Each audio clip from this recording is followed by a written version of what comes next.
My name is Mike Kapusta. From my earliest memories, I just loved football.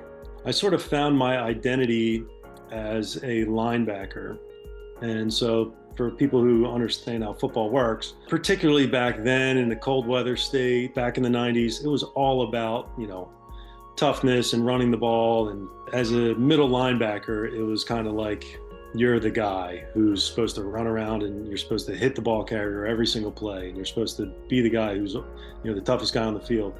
I found my way into that position at a young age. I think I was probably 11, when I got moved to linebacker, and I was just really good at it. Like I could just, I could find the ball and I could go hit people. Anybody who's played, particularly in a combat position, you're playing hurt all the time. You're constantly hurt, but you do everything in your power to not be injured. And so your pain threshold really is sort of the deciding factor there, right? How much do you really want to play and how much are you willing to play through?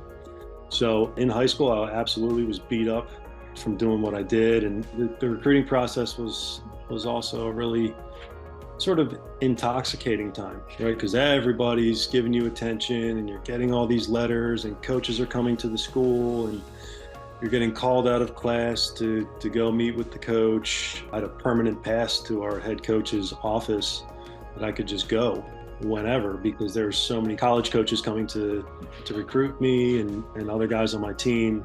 So first I narrowed it down to a handful of schools that I thought were like in the region geographically that I would want to go to. And then finally decided that the University of Penn would be the best spot for me. I'm an Ivy League graduate, but I really just cared about football.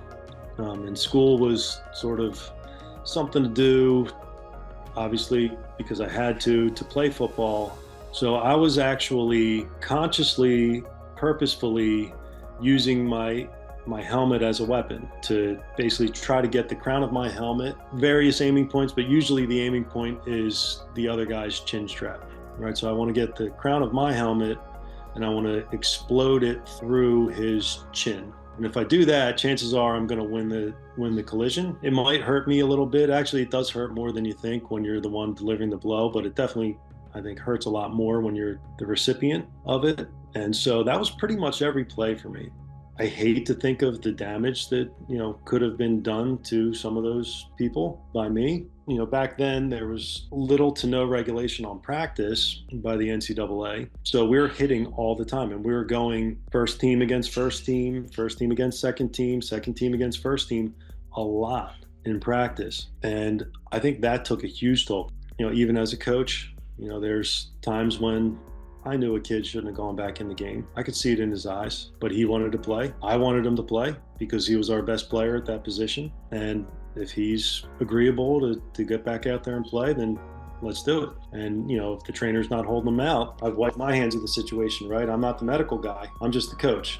So if I got the okay that the kid's all right to play, he says he can play, trainer says he can play, I'm playing him. I look back on that now and I just think how short-sighted and stupid it is to want to win a game that badly, to put a child, really, even though they're big children, they're still children at the high school level, adolescents, to put them back out there and put them at severe harm, right? And coaching education, particularly at the high school level, but really at all levels, is up to the coach, right? I mean, you can go find resources and learn and whatever, but it's not required of you.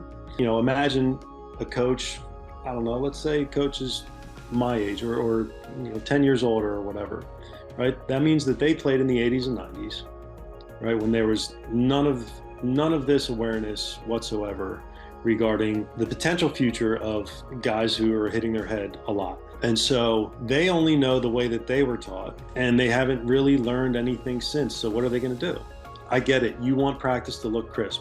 You want to know that your kids are going to execute the plays and they know what to do, and you need it to be more than a walkthrough, because if you're just walking through it, it just doesn't quite give you the warm and fuzzy feeling that it's going to get done on Friday night. But the fact of the matter is that you are doing long-term damage to the brain by repeatedly running a play that that this kid can execute. So why would you do that? Additionally, I think that there are absolutely techniques to teach differently than how I was taught to still effectively block and tackle, but to do it where it'll at least lessen the amount of head-to-head hits. I was kind of just coasting along and really loving what I did and just trying to be the best teacher and coach that I could be. And then circumstances changed very rapidly.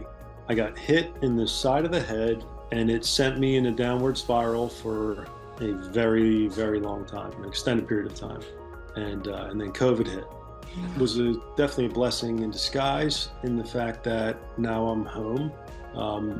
So I'm at least able to go up into a dark room when I need to, basically, or do something to try to feel better, because the headaches and the ringing in the ears and the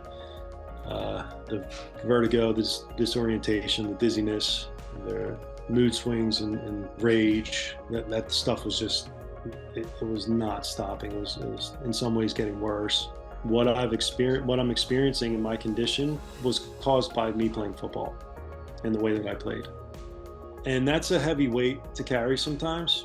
So I wish that I had known when I was in your shoes that what potential that my head and body would feel like later in life. And if you are making that choice to say, I'm going to take the risk and play, okay, we all have choice in life, and that's fine, right? I get it. I'm almost 100% sure had I known all of this, I still would have chose to play. However, I think you would be a fool not to be more self-aware of how it is that you're feeling and what's actually happening with you, knowing what you know now,